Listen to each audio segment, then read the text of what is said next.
done yet. This weekend could be the Texas congressman's Alamo, because if the presidential candidate gains enough last-minute support from Nebraska's big GOP gathering tomorrow, he will be speaking at the Republican National Convention in Tampa.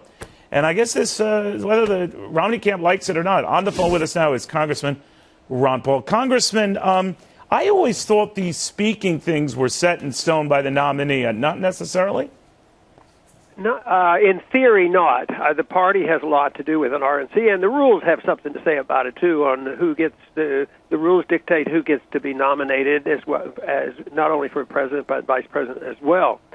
But I would say that the presidential nominee, especially if it's a clear-cut nominee, does have a lot to say about it. I don't think there will be a split between the RNC and the Romney camp on who gets to do what. I don't care who they are if they don't let you speak. I mean, they'd be idiots. I mean, and I don't think that'll happen. So I know there's a lot at stake tomorrow in Nebraska, and everyone's watching it.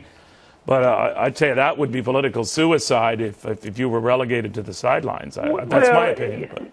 You know, I would think you probably are right about it, because I'll try to be objective. I would think that if an individual has, a base where there's individuals like the young people who would like to come into the party, who had never voted, they're new, and they want to build a party, and they preach this thing about Big Tent. It's not like I'm preaching socialism. I'm preaching and doing the things and get credibility for doing exactly what Republicans claim they believe in. So it's sort of ironic that, well, we don't like these Ron Paul people because they don't vote to raise the national debt when you need to. No, that would be very stupid. And whatever their discrepancies and differences over foreign policy, people can disagree. There's no doubting your supporters' passion and enthusiasm. You're the only guy I know, when we were covering you during the primaries and caucuses, Congressman, who get young people, Raz, talking about the Fed. That's impossible. If I could have done that in my financial journalism career, I'd be like the Jacksons. So I don't know how the heck you did that, but I don't think the Romney camp wants to risk alienating that group. Have you heard from the governor? Have you gotten any sense of what role you'll be playing in Tampa? No, I haven't.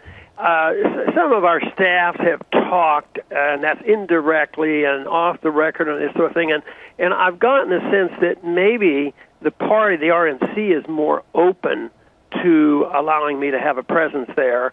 And it's not on a personal thing, because I used to be accused all the time of Romney and I are too close of friends and all that kind of stuff, and that was true. But I think the Romney campaign organization is very insecure. They don't want anything. They want this thing to go smoothly, but all conventions like that. And this is the one thing that annoys me a bit, is they want this thing to go smoothly and be a big media event, and it costs the taxpayers $18 million, and they don't want a discussion. Why can't we have a little debate? Why wouldn't that energize people? No, I agree with that. But by the way, a quick take on this talk that Condi Rice has moved to the top of Governor Romney's VP short list. What do you think of her? What do you think of that?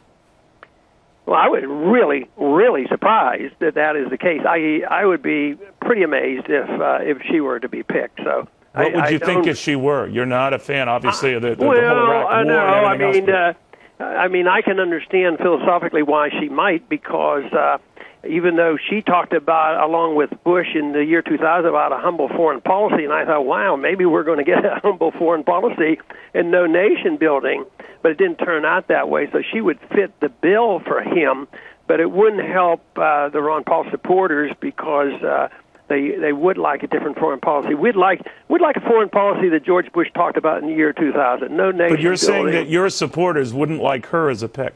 That would be my guess, but I don't dictate anything to anybody. And but that would be my guess. They're not going to be. They wouldn't be very happy with her because she represents a foreign policy quite different than what energizes the college campuses today. Okay. They're not people who are looking for another war and pay for another war. They know the country's broke, and they don't like what the Fed's been doing and this sort of thing. one thing for sure is the Fed we won some fights there because we're going to get this passed in the House here in the next week or so, okay. and it should pass rather easily. So there is a strong sentiment for monetary reform, and I think it's very bipartisan. So I sort of enjoy the economic issues where you can get some Democrats and Republicans coming together. All right. Well, good luck tomorrow, Congressman. As always, a real pleasure. Thank you.